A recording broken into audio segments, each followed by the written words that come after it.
Welcome. We're a football podcast. We talk. Adam, say hi. Hi. And Ian, say hi. Hello. It's a departure from the norm, Chuck. I can't be fucked. I'm not going to lie.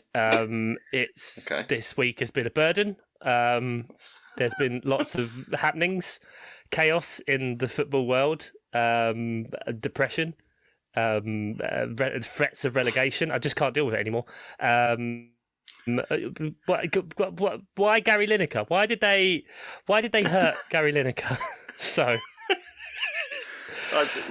well, he's come out smelling a roses. I think it's fine. He has. He's had a lovely time with it all. Yeah, I don't really want to talk about football. Not going to lie, Premier League in general. Yeah, a bit over it. Peterborough. Did you want to talk about Peterborough? You probably lost something horrifically. It's like you've got a crystal ball. Yes, we lost 3-0 against Cheltenham. Also, though, on the sort of wider thing of Tory corruption, Peterborough embroiled in a scandal at the minute where it looks like we have paid £5,000 to the local Conservative Party, which I'm sure has nothing to do with the fact that they're in control of the council and therefore the planning application for the stadium. Oh, wow. Which is a bit of a worry. That sounds like bribery to me. It seems weird that there would be such a thing as Tory corruption. No, I can't possibly believe it. But yeah, what a lovely thing to hear.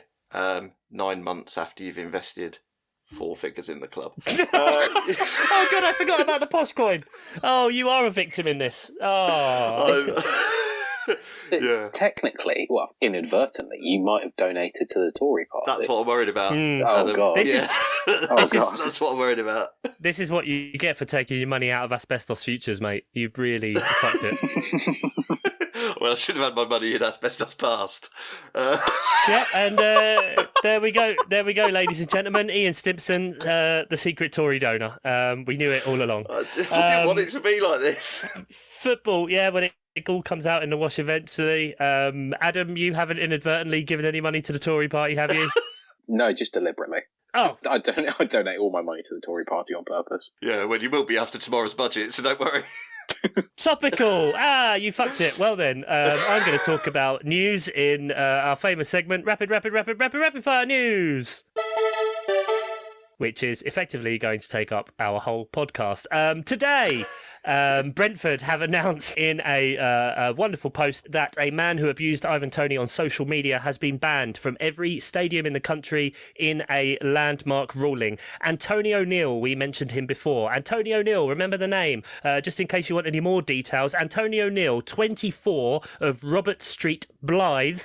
That is in Northumbria. He lives in the North Shields area, ladies and gentlemen. He is a racist piece of shit, and he has been given a 4-month suspended sentence and a 3-year ban from all football stadia. That includes Premier League, Football League, National League, international games, England games, everything. It's a bit of a landmark ruling for that. This was back in October that originally this came to light, and obviously Ivan has received multiple instances of racist abuse, especially recently. Hopefully this is a precedent that gets set to actually have an impact on these pieces of shit. Just so as anyone thinks that we were doing the release of all that information, that was Brentford, who were quite happy to say all freely of that available on the Brentford FC website. Yeah. Yes. Yeah, about the just in case you missed it before, Antonio O'Neill, 24, of Robert Street, Blythe, North Shields. Just in case anyone missed it. I mean, good to see some action being taken. I mean, so these were messages sent on, I presume, Twitter or Instagram or something, and it having real life consequences of, I never like a suspended sentence, I suppose. People would say first offence, you can't go straight to jail, I don't know. But what I do like is the 3-year football banning order, which is the first of its kind to be issued, apparently, under that act. So yeah, it's a new act that came in last year, so yeah, it's good. So that's good. So do you know what I mean? Something that online that has very real consequences to the person that you're sending the message to, has no consequences to you in that moment if you're the sender of the message, but the person who reads that message, it definitely has consequences to them. Well, now there's some real life consequences to you, you fucking twat. And it's great. Yeah. Yes, and Tony O'Neill, 24 of Robert Street, Blythe, North Shields. You are a racist piece of shit. And you're not seeing any live football for at least 3 years. Well, speaking of people getting their just rewards, feels bad to say in this way, but Gary Lineker's back. Hey! He was, even though he was still there when we last recorded, but then Ian, you and I did an FPL podcast on the day where everything kind of happened, and now there's been a weekend and he's back now. This was obviously the story that Gary Lineker tweeted a fact about the government's, the sitting government's recent immigration bill, the illegal immigration bill, which is cruel, immeasurably cruel, and compared the language they used to 1930s Germany.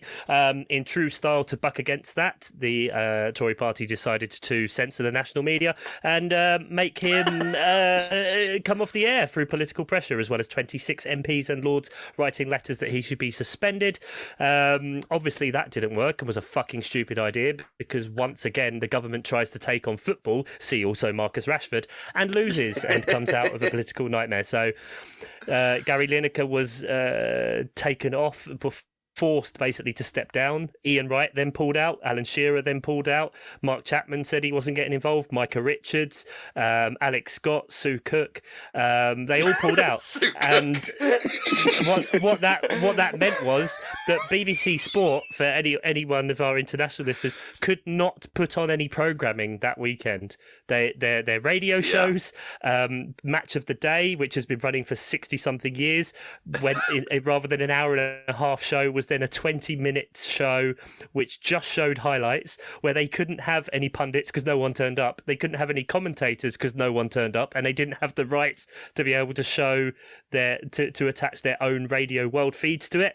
Brilliant. They don't have brilliant. the rights to the world feed commentary that Premier League provide because they don't pay for that. So yeah. What a mad saga. It was insane, and it's like you said, it all started kicking off on the Friday, and as we were recording our FPL one, they were toppling like dominoes, weren't they? The pundits and presenters, in a good way. The pundits and presenters were sort of ruling themselves out of any presentation duties, which was brilliant to see, and entirely predictable. Gary Lineker is a popular character and not tweeting anything ridiculous. I think I still maintain, you look at the actual thing he tweeted, and as you say, Chuck, tweeted plain facts. The language that is being used is akin to 1930s Germany, invaders, criminals, demonising actual human people. Regardless of if you can have opinions about economic migration, you're absolutely allowed those opinions. You're not allowed to just blanket say that those people are in a boat, so they're fucking this sort of person. That's not allowed. You can't do that. And if you do that, you can get compared to Nazis. But yeah, that's the main thing, isn't it? It is, not to get too political, but it is the main issue facing this country, isn't it? No, it is not. Sure. Yeah, the fact that we take in a quarter of the immigrants that Germany takes in. Yeah, no, it's the main issue. Yeah, absolutely. Well, but, we've got all this sovereignty now, haven't we? So that's the main Don't know what thing. to do with it, Chuck. I can't. Sovereignty, so full of sovereignty. Oh, we're replacing all the tomatoes in the supermarkets with just fresh sovereignty. I don't have a clue what to do since I've taken back all this control. I've got, if anything, too much control. Steaming bowls of control. It's just, honestly, I open the door and I have to sort of sift my way through all the sovereignty and control I've got. It's wonderful, but then I've got no money to spend on actual food. But never mind. That doesn't matter because fine. You've got control of that, Ian. You've got control of the no money you have that you definitely didn't inadvertently give to the Tory party. Yeah, okay. I realise, in retrospect, based on what I previously said, I might not have a leg to stand on. No, but also kind of going back to the whole BBC thing. It was really brilliant, the fact that it was just top to bottom immediately, and it wasn't just big high-profile pundits or ex-football players that have obviously, resources to fall back on, cash from their playing careers, etc. Commentators were saying they weren't getting involved, and on the other side, the BBC had to preempt the PFA and clubs saying they weren't giving interviews to the BBC in another what would be another PR hit. They kind of preempted it by going out and saying, "You're not going to be asked to do anything." To go back to the sort of pundits' points, and like you say, Chuck, it's the fact that there was such a kind of community around the sort of standing with Lineker and his right to sort of say what he thinks. When you hear what kind of Ian Wright says about it, it resonates particularly if you realise what appearing on Match of the Day means to him, as a person. Like he's talked about through his childhood, how I think it would. Chuck, you might know this. Correct me if I'm wrong. His stepdad would kind of put Match of the Day on the TV in the front room and then make him face away from it so he could hear it in the background but not actually see what was going on. And he's talked so many times about how... it's a really, really sort of upsetting, tragic story. And you hear about how much appearing on Match of the Day means to him as sort of a sign of his career and his progression, and how he always says, "Oh, well, anyone can do it if I can." It just sort of, more testament to the fact that people are willing to sort of stand up for Lineker's rights to say what he thinks, and in turn sort of stand against this ridiculously oppressive government. Yeah, it's just really, really a sort of tragic but also heartening scenes. Really, a weird combination. Yeah, you're right. It was heartening because I think that when, like you say, when the commentators dropped out, and these are people who, fair, they earn a good wage, I'm sure, but it's not a job that will set them up for life. If you've been commentating for 5 years, you can't retire. You have to continue commentating. Whereas Gary could probably retire tomorrow and be absolutely fine, I'm sure, as could most of the pundits. When the commentators all sort of banded together and said, we're not going to do it either, because they knew how important they are to Match of the Day. And that much was clear of, it's one thing to not have the studio presentation side of it, but to also then have the pictures and the live audio, the live effects mics audio, but no commentary. It genuinely made for a very, very odd watch. It was very, very strange. Did you watch them? Did you have a look out of like morbid curiosity? No, that's not from a judgmental place, because I know I said no. But I knew that the Saturday one would have bigger figures because of the car crash type thing, just wanting to see what it was like. I didn't want to contribute to that, so I watched a bit of the Sunday one, and it was weird. It was weird, because I knew the Sunday one would dip, and notice there hasn't been any talk in the papers about the viewing figures for Sunday. Anyway, so it's very, very weird. But then the wider thing, because that was enough. But on Saturday, I have a sort of regular routine, which I think I've talked about, where I will do my fantasy football team in the morning, and then I'll feed the fish. And maybe whilst feeding the fish. But then I'll usually clean the fish tank out while listening to Fighting Talk. And I enjoy my little Saturday morning routine. It's nice to have a routine as you get older. And I flicked on the radio, the wireless, as you do, and it was playing an old podcast of Ben Shepherd and Cammy. I was like, what the fuck's happening here? Because then I went on like Fighting Talk's Twitter account, and there was no word of it. And it only, it took me about a minute or two to realise, oh fuck, like Colin Murray's always come across as a very principled chap. And it was like, oh god, they've said they're not going to do it. And that knock on then, because it weren't long before they announced, and it was, as you said, Chuck, late in the day, to the point of none of the schedules had changed, none of the EPGs had changed. Fighting Talk wasn't on air. They usually throw to Chappers to do the whatever it's called, sports report for the rest of the day, which includes live commentaries and stuff. None of that was on air. And then Football Focus, obviously, and all of that, completely off. Bargain Hunt was on. on a fucking Saturday afternoon. Yeah. Like, And on BBC. For context, just conscious of potentially losing our American listeners, which we know a lot. Like, these are all, like, everyone knows what the BBC is, right? It's got this name around the world, and for sport as well, it's huge. And we'll touch on some of the other areas there. But, like, Fighting Talk, the show that Ian mentions, that's been 20 years. That's been on the radio. Yep. In that slot, like, going. The Five Live is the main sports channel on the radio for the BBC. So when he says, like, at 12 o'clock, that's where they're going through the games, they're talking, they're switching between all of them. None of it happened. And then rather than having coverage on the telly as well, they put on a TV show which is about people going around a car boot sale or garage sale, or can't even think of an analogue for it. It's like having an episode of Storage Hunters put on, basically. Yeah, that's a good instead, one. That's what it is.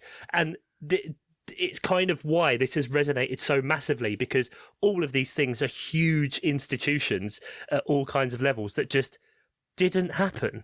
Just nothing. Yeah. And like Ian said, no schedule change. The only reason we found out about Fighting Talk is Ian said he was listening to it, and 10 minutes after the show was due to air, the guy who presents it says, yeah, none of us are doing it today.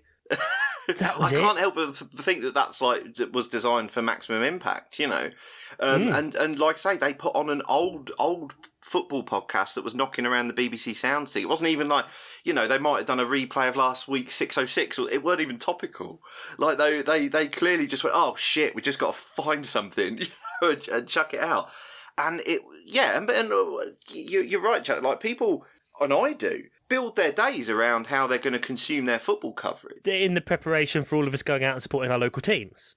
Of course. It's part of the build-up. You know? Well, and also is why it's so important. Match of the Day is so important, because we all miss those 3 p.m. kickoffs because we are so committed to supporting our local teams. You fucking joke, but you're absolutely right. The fucking blackout means that we rely on Match of the Day specifically for those the 3 o'clock kickoffs, because otherwise there is no way for us to legally consume those. And Hang on, are there illegal ways to watch the football? That is outrageous. Not at all. I am shocked to my core. I am every week on a Saturday, I leave and I'm out supporting my local team, Woking FC, in the National League. Woo, pushing for promotion, Go on, baby. Woking. Got the Woking. They might be in the National League, I don't fucking know. But yeah, that's how we get the football. That's how we get it. And for it to go from, oh my God, it's so surreal, just so weird and surreal. It was surreal. But it was brilliant to see so many, like I say, production teams, even, like I say, because it wasn't Colin Murray who made the decision for Fight Talk, and I'll continue talking about Fight Talk because it is one of my favourite radio shows, and for it to be off the air was bizarre. Because, it gets released as a podcast as well, so if you did want to check it out, it's really, really good. It's so good, and this is actually, I think, Colin Murray's last season, because he got the countdown job that he's been coveting for a long, long time, and so he's decided to call it a day on Fight Talk, which is a real shame because he's so good at it. But I'm hoping the show will continue. But it's the amount of support he got among the broadcasting fraternity, and you know, I mean, I found it funny because as well, I work in broadcast media, and you know, we were stirring the pot as much as we could in the sort of run up to the Gary Lineker thing, and then suddenly he got suspended. It was like, oh well, he's got to be allowed to say what he likes. He's a freelancer. It was like, oh okay, we've changed our tune. Fine.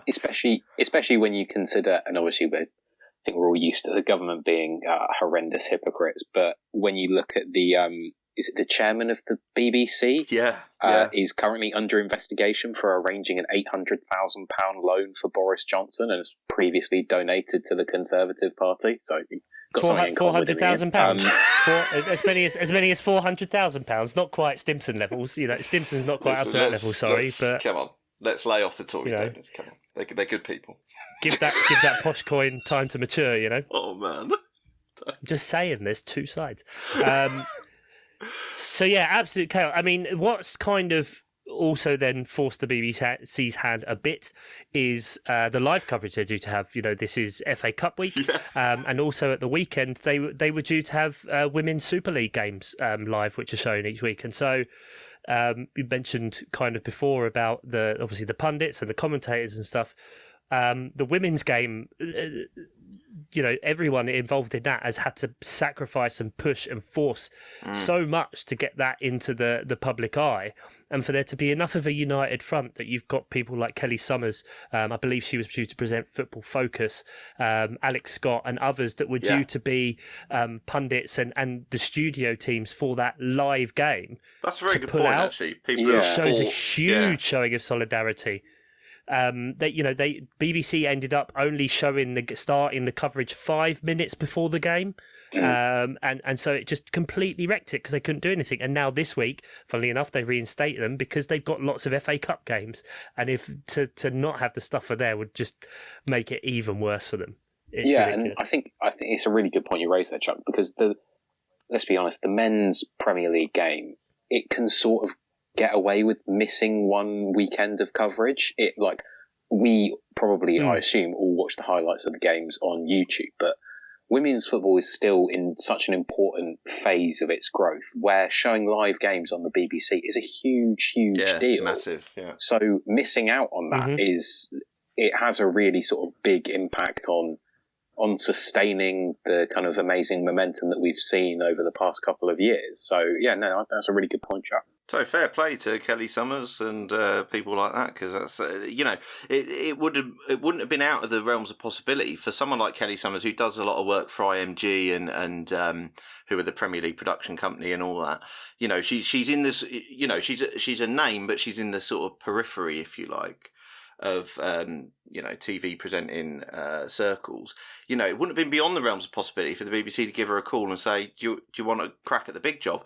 And it wouldn't have been beyond the realms of possibility for someone to go, fuck, this might be my only chance, I'll take it. But no, said, not doing it. It's, I'm not doing Football Focus, I'm not doing it.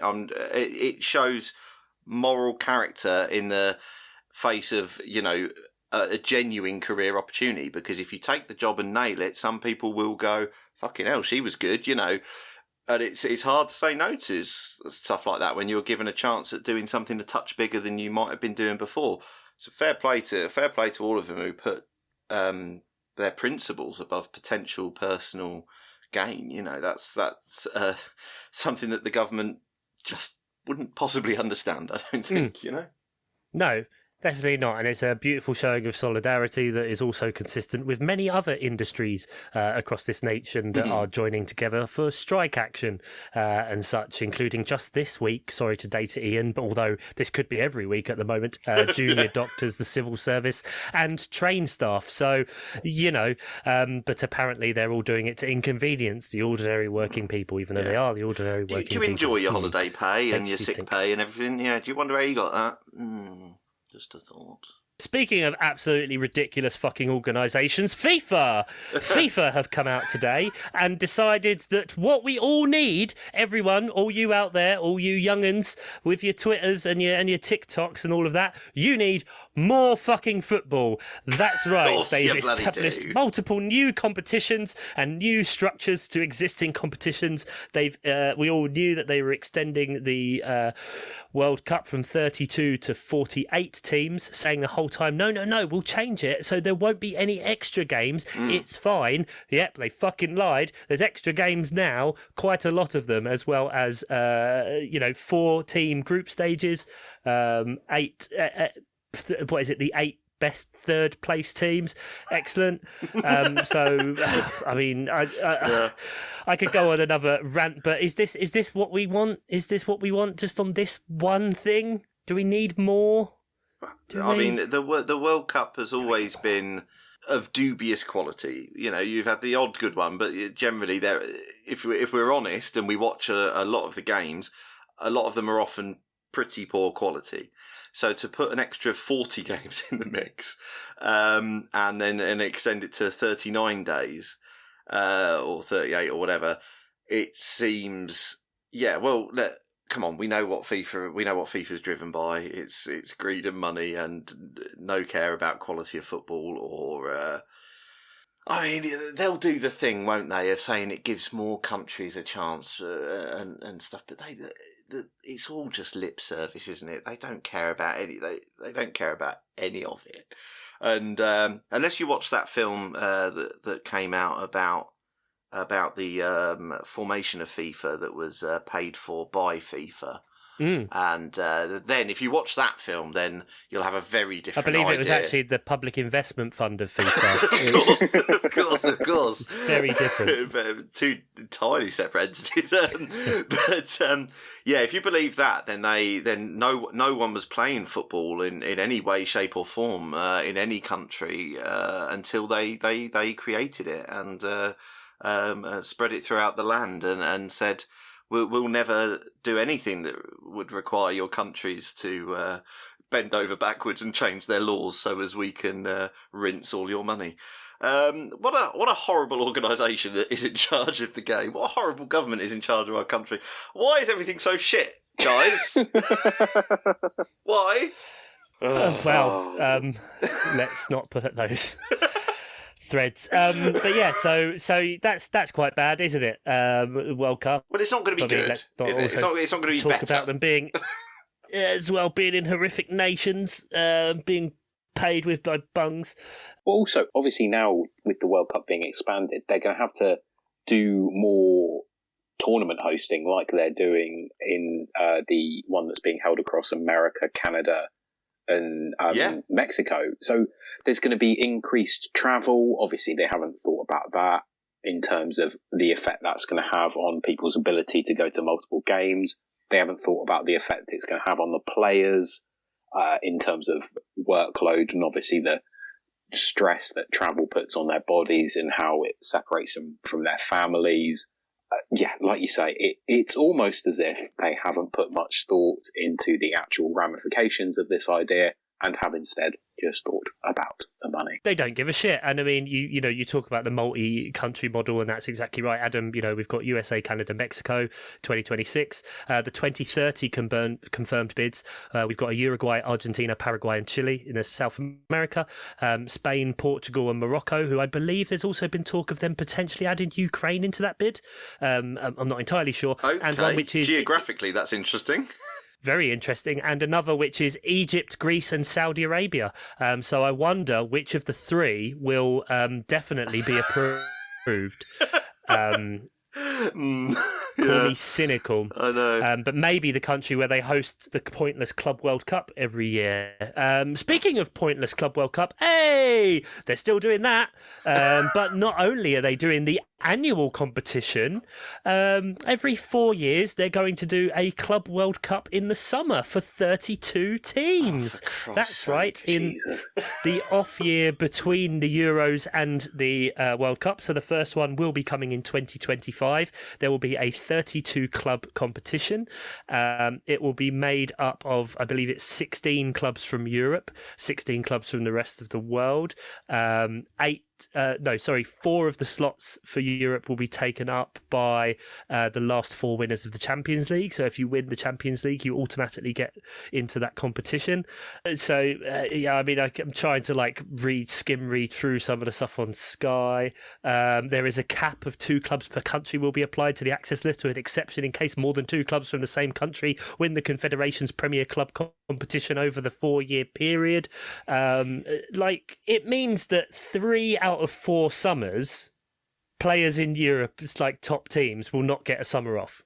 It's pointless. They go to a different Middle Eastern country, whichever one decides to pay the most money this year, and it's Premier League teams go in, in the January, not Premier League teams necessarily, but whomever wins the Champions League. You go off, you play a game against one team from Asia, and then you probably play whoever won the Copa Libertadores, basically. And that's about it. It's weak, and I could get it. No, I can't even understand there's a reason for this. Just get rid of the Club World Cup as well. I don't know. Replace one of the main World Cups every 4 years with a club competition. I don't know. You could do. Make it better that way. Replace this weird bastardized tournament. Do some sort of all-stars thing. Genuinely, this competition, at least to me, and I think probably to most people, means nothing. So why not have a go at an all-stars thing? I know Todd Bowley was kind of laughed out of every single room he was in, just generally, but when he suggested that idea. But I think it's something interesting and it's something different. There's no point in what FIFA are doing here is effectively reinventing the wheel with just finding different ways for the same top teams to play each other. Like, if you're genuinely going to try and create a new competition and want to attract people to it, try something different. This is just a tired format that people won't watch. We've seen it's come back in many guises before. Obviously, there was the high-profile Super League situation we had with the 12 clubs that were going to secede, and now only 3 of those are involved, and 2 of them, one's under criminal investigation, the other's fucking bankrupt and can't pull levers fast enough. It's still technically live, the Super League. It's still a technically going entity. There's merch. There's merch and a website. So, it's we all said at the time it's inevitable, and the reason a lot of backlash was because that was the kind of stuff UEFA wanted to put in anyway. You look at the new format of the Champions League, it's a hunk of shit. FIFA just want to get more football, more money, more whatever, because that's just apparently how it works, as opposed to going for better quality. And I can't believe that this is the kind of idiocy that they don't see that what they're going to do is absolutely run these people into the ground. It's going to dilute the competition massively. It's going to shit. It's just, any competition they're involved in is just going to be ultimately driven to just more games, which becomes less of a thing. It becomes less of a saleable entity. Ultimately, I mean, it's just mad. But there you go. What you got next for us, Chuck, on the corruption and terrible people rundown? Because that's what it's been so far. Yeah, it's been pretty fucking bleak, isn't it? Maybe it's just my natural wanting to radiate out my own feelings. That's absolutely fine, because I think the Gary Lineker one ultimately ended well, but everything else has just been fucking awful. Yeah, Gianni Infantino is a stupid fucking egg.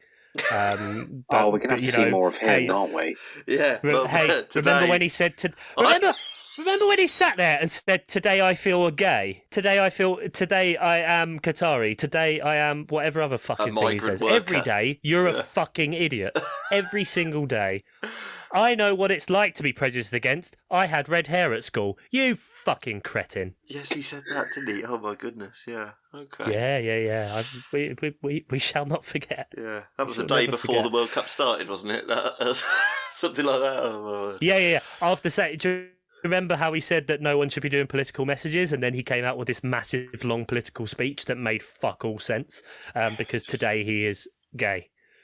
No, today he feels. Sorry, today I feel a migrant worker. Yeah. In an hour-long slot in which reporters thought they were going to be able to ask questions, and they weren't. He just spoke at them. Yeah, no, that is one of the big things about it. It was apparently supposed to be like a press conference where he would give a short speech, answer questions after that, and he just spoke for an hour. Good Lord. I remember Melissa Reddy being on Sky Sports News afterwards, and just her genuine despair and just disbelief at what she'd just seen came out, which doesn't often happen on Sky Sports News, which is usually incredibly vanilla. But she was very, very good, because I think she'd just been forced to sit through this nonsense. And if what you're saying there, that they expected questions and stuff, she was probably fucking furious as well. So that explains quite a lot, because she came out very strongly in the minutes after it happened. It was just like, what have I just been watching? It was quite something. Oh, wow. Okay. Quite can I cheer you up, Chuck? Always. Chris Sutton isn't worried about Crystal Palace going down. So that's that problem solved. So, yeah, he's worried about all the other clubs. I was listening to, when I was allowed to listen to the BBC again, because they'd stopped supporting immigration policies that are corrupt and awful. When I could listen to the BBC again, Chris Sutton said he's worried about everyone except Crystal Palace. He thinks you've got enough. So you're fine, Chuck. Absolutely fine. Why would you... What? Ian, what? Did I hurt you earlier? What do you mean? Chris Sutton, SAS. I started off... Chris Sutton. To be fair, it does almost sound like he said that to try and deliberately jinx Crystal Palace. What, Chris Sutton or me? It's almost like he did it to directly hurt me. No, I don't know why this has gone so badly. I thought you'd be delighted that a Premier League winner said that he's not worried about you. I hate you so much. Stop doing this. I thought you'd be fine. Oh, Vieira's getting sacked if we lose to Brighton. That's just going to happen. Do you think? Yeah, because nothing makes sense anymore. We will have lost 30. We will have not won in 13 games. Like, it doesn't matter what relative fixture or where you are in the league. Yeah, you set a new record as well for three games, target. no shots on target, which hasn't happened since they started counting shots on target. So, yeah, it doesn't obviously sound good for Palace, but as I say, Chris Sutton says you've got enough attacking zeal to stay up, so you should be fine. We've got enough attacking zeal, have we? Yeah, attacking zeal. Yeah. He said that you've got enough attacking about you. Paid. He's someone who should fucking step back from duties. Chris fucking Sutton. To be fair to Chris Sutton, and in a way, Robbie Savage, no. 606 wasn't on air either, so they obviously did. At least something good came out of it. Yeah. We can but pray for small mercies. Yeah, quite. Silver linings in that. Well, I just wonder whether you wanted to take a temperature check of the relegation situation. No, I'm really teams. annoyed because I was going to pivot onto laughing about teams that play in red. And right. Oh, yeah. Now you've trying to help. taken all the wind out of my sails. I was trying to help. You're in 12. No, you weren't. Oh. None of this is helping. I don't know what you want me to do, Chuck. Unbelievable. Adam, this isn't just me, right? This is very pointed. Oh, you did feel a little bit like a deliberate attack. It's Chris Sutton. He won the Premier League with that team. Chris Sutton has never helped anybody or made anyone feel better, so... Well, okay. I can't believe this has gone so badly. You're gonna have to drive this pod. You're steering now. I'm not steering anymore. I assumed you would instantly feel better. Oh well, fine. I mean, I will try and make you feel better. Can I try and make you feel better? Let's have a look at the current Premier League table, right? Because I think he's got a point in a way. Because you've got a lot of teams that are very, very poor beneath you squad wise, and that's the thing. Nottingham Forest are terrible away from home, and that's unless they can fix that, they're not. I don't think they're going to survive. How many shots on target did they have this week? Doesn't matter though, does it? It's goals that matter. Sorry. Okay, how many goals did they score this week? Who? Nottingham Forest, Notts Forest, or just. Yeah. Anyone? I don't know. What happened? Oh, yeah, I did see some of that game. That was they scored one goal because I did see some of that on Sky. That was their game of the day, Spurs, Nottingham Forest. So I did actually see some of that.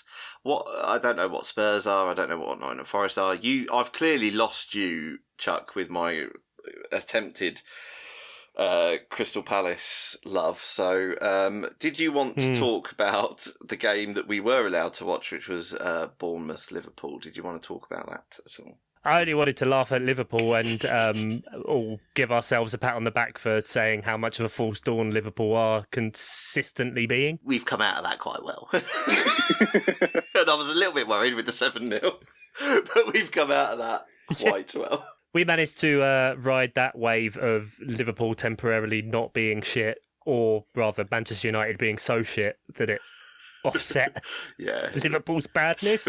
Race to the bottom. Yeah. But Bournemouth got their revenge for the 9-0 with a 1-0.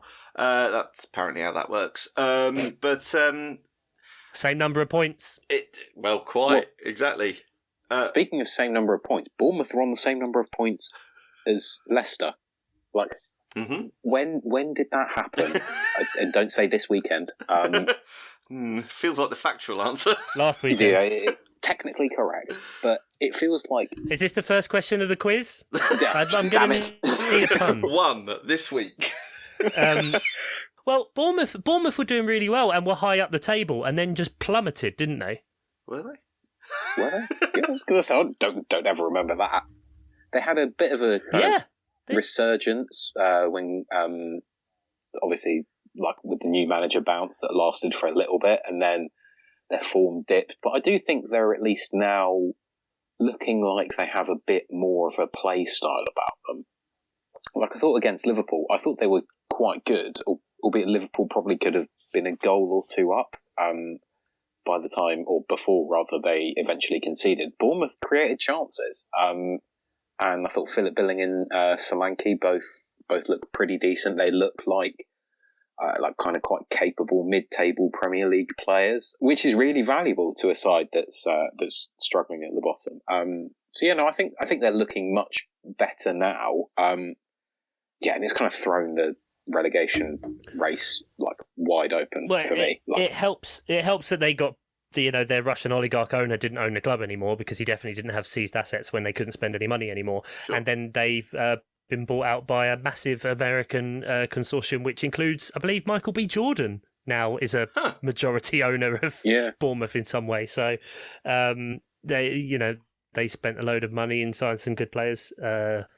Ouattara, is it? Seems very good. Ouattara, and other players are available. But I hope they get fucking relegated. Fuck them. And after 10 games, Bournemouth were 9th. Okay, so I was right. You were right. Yeah, fair enough. I do not remember that being a thing, but you've proved us wrong there. Okay, I mean, I feel like I forced the Liverpool chat there, but it was just because there's a team that's doing something funny that seemed to be, well, if Van Dijk's not playing well or not there, they're terrible. That seems to be literally how simple it is with Liverpool. Yeah, but he didn't get dribbled past, did he? So that's the main thing. Emphatically he did when they conceded. No, because they dribbled past someone else, because he delegated. Delegated dribble. You will get dribbled past today. I want to laugh about Casemiro's last 3 games for Man United. Absolutely fine. Yes, good. Let's do that. 2 straight red cards and a 7-0 defeat. It's been a good couple of weeks. Did you hear people trying to say that red card was harsh? Well, the problem is, Adam, that he's not that sort of player. Right? No.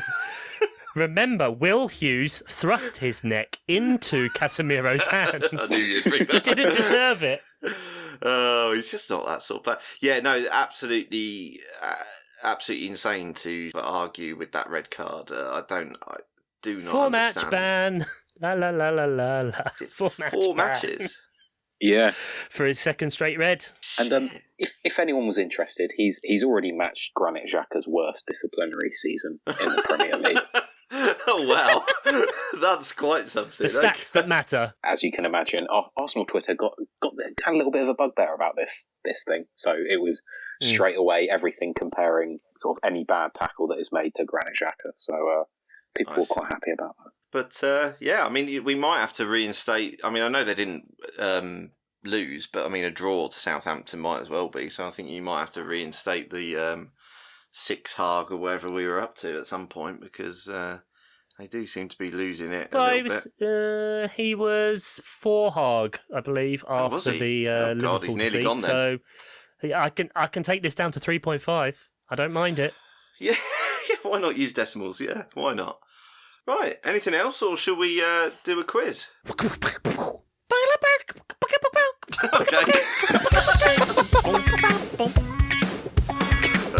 Dear, without Oscar sort of out of time singing, well, he doesn't ever. Your jingles, Chuck, always had lyrical development. There was often a story. Oscar just says quiz a lot over the theme tunes. So. Quiz a lot. Yeah. Right. Quiz. Can you quiz? Where's the quiz? Can we quiz? Do a quiz. That's normally Oscars. Okie dokie. Quiz this week. Topical again, as always. As always. In solidarity with Gary Lineker. Not only have I Crisp flavours. Sort of. Close. It's about crisps. Yay! I feel like you should get a point for guessing that. But you won't. Okay. It's a moral victory, though. Moral victory. That's a shame. Which have been hard to come by this week. I'll take them where I get them. Okay, question numero uno is about Oliver Skips. Yeah, good. Yeah, okay. I don't mind it. Okay, Oliver Skip. Starting soft.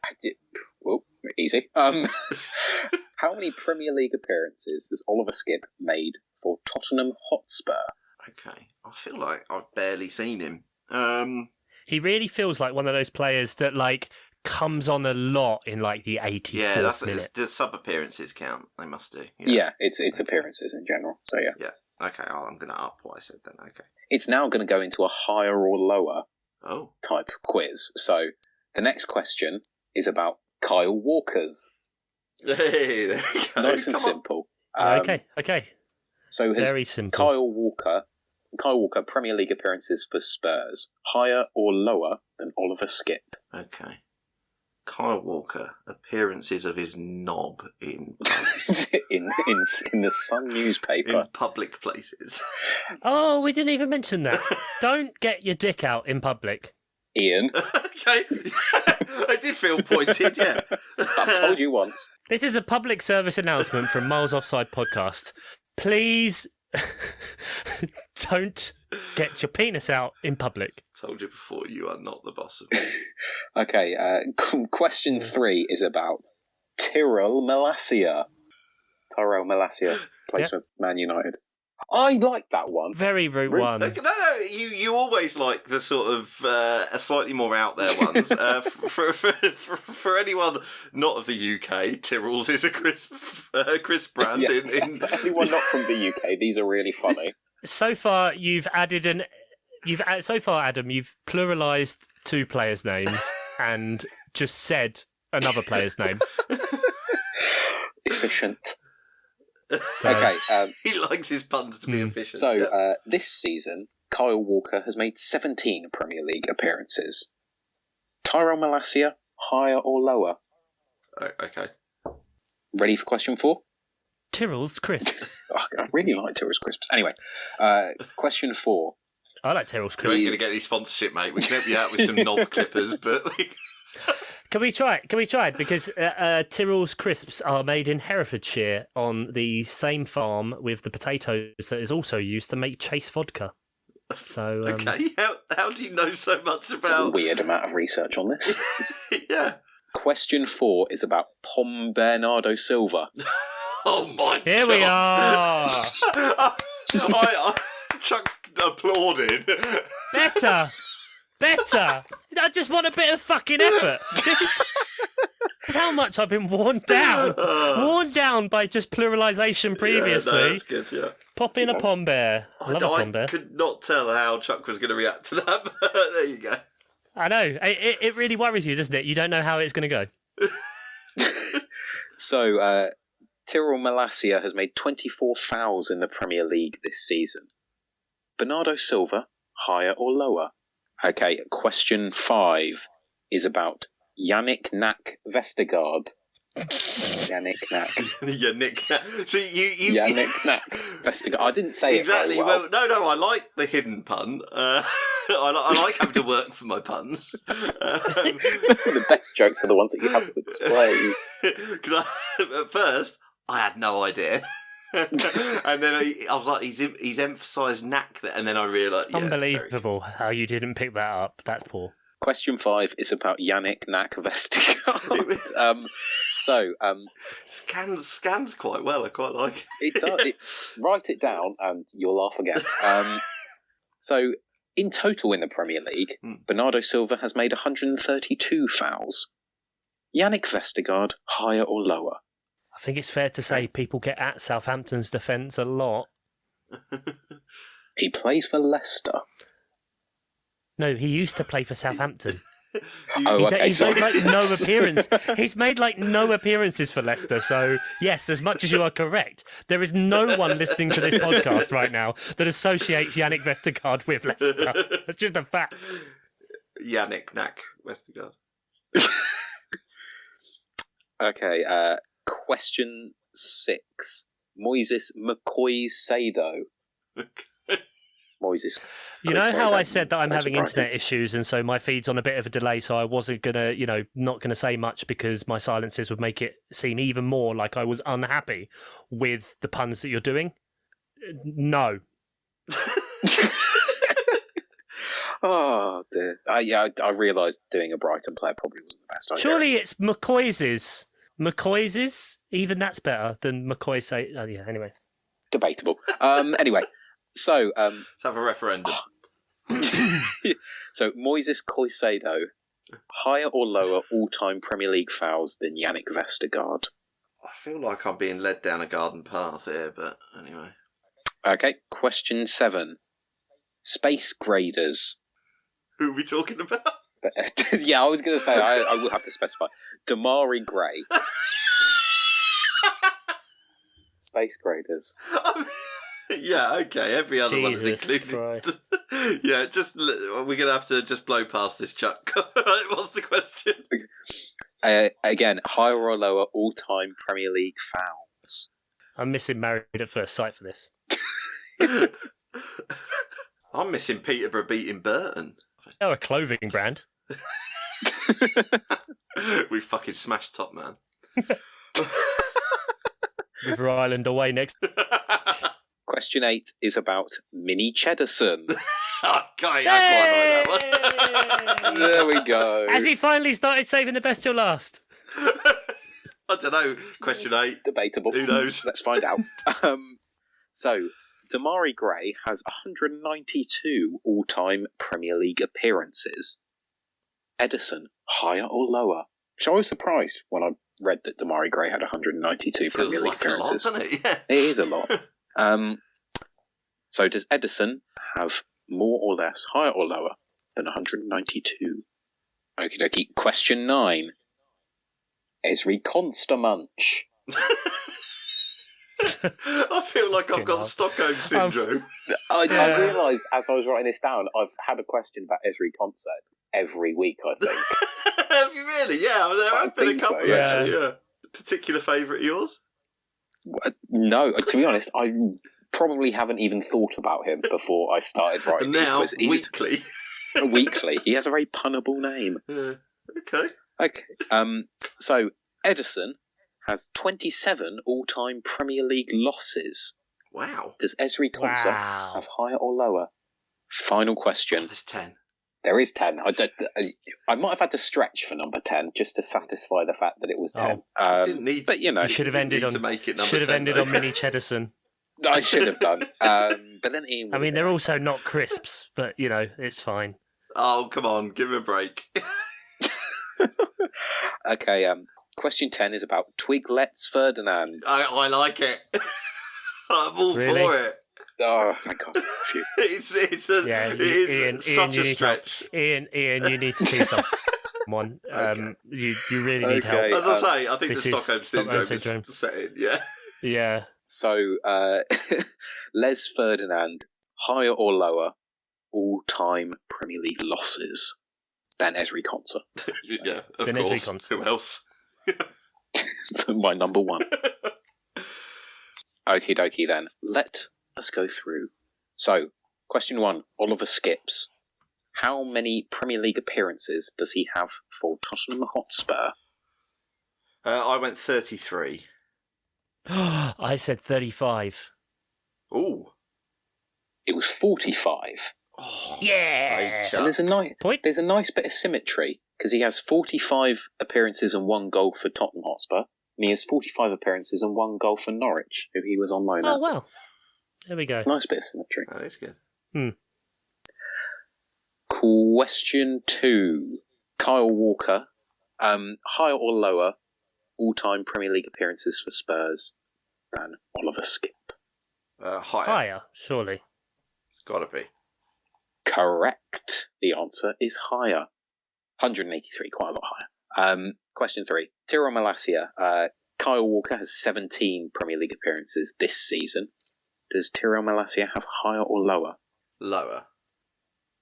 I said higher. It's lower. Ooh. He only has 15. Go on. Ooh. Question 4. So it was about Pom Bernardo Silva, which was my personal favourite pun. So I repeated it. He looks like he'd really so like pom bears as well. I bet he loves eating them. He does. He looks a little bit like a pom bear, I think. He's got a very round face. Yeah, he looks like a happy little teddy bear. Innocent. Yeah. Indeed. Yeah. So Malacia has 24 fouls in the Premier League this season. He has achieved 24 fouls. Congratulations. Does Bernardo Silva have higher or lower? I've gone higher. I said lower. It's lower. Oh, He has 22. fucking hell. Which still feels like quite a lot. 22 fouls. Mm. Needs to control his anger, perhaps. An angry pom bear. Question 5 is about Yannick Nack Vestergaard. Don't mind it. So, Bernardo Silva has 132 fouls in total throughout his appearances in the Premier League. Yannick Vestergaard, higher or lower? Lower. Oh, I've gone higher. Correct answer is lower. Oh. It's only 49. I think you're pulling away here, Chuck. He's not very good, so they just run past. He can't even foul them. His dribbled past is horrendous. His fouls are low. Question 6 is about Moises Caicedo. I bailed out of the pun on that one. Yeah, because you can't even remember where you fucking put it. For the best. So, does he have higher or lower all-time Premier League fouls than Yannick Nack Vestergaard? Higher. put Surely lower. higher. It was higher. Only just, though. 52 fouls for Moises Caicedo. Oh, dear. It's not Boom. going well for me. Ian, you need to get all of these ones right, mate. And I Sure. need to get them all wrong just to tie. Just to tie. Just to tie. Okay, good. There's a pattern forming. Question 7 is about Space Graders Damari Gray. Higher or lower all-time Premier League fouls? Oh, than you know Moises what I found out Caicedo? the other day? You can get frozen potato, pickled onion shaped, pickled onion flavour, Space Raider shaped potato frozen things from Iceland. Amazing. Okay. Good. What food shortage? Yeah. We've got loads of fucking potatoes, mate. They're just freezing crisps now. Bleak. Yeah. Oh, you remember, dear. Anyway. remember that week where everyone got really pissed off because of all the pen clicking? There you go. Suck on that, you pricks. I mean, that was a week that I specifically didn't edit because I had no time, so I just bunged it out and hoped there were no libel issues. But yeah, anyway, I've answered higher. God, please don't do that this week. Lower. I said lower. The correct answer is higher. Yes, the fight back starts. 62 all-time Premier League fouls. Is it really for bad Damari that Gray. I ticked that in arrogance before you'd even given the Oh, answer? that is bad. The hubris. Oh, that Hubris. is awful. Question 8. Minnie Cheddarson. So Damari Gray has 192 all-time Premier League appearances. Does Edison have higher or lower? Higher. It's got to be higher. Nah, he's gone the same. That means it can't win. Correct answer is higher. Yeah. It's 209. 209 and he's only lost 27. Man City are good, Ian. I'm not sure if They you've They noticed are that. quite good. Yeah. Hang on. Hot takes. Man City are Manchester good. City are good at football. Yeah. Fair enough. Question 9. About Esri Konstamunch. So Edison has 27 all-time Premier League losses. Yeah. Esri Konsa higher or lower? Higher. Higher. Correct, it is higher. 52. Of course. Aston Villa not good. Hang on.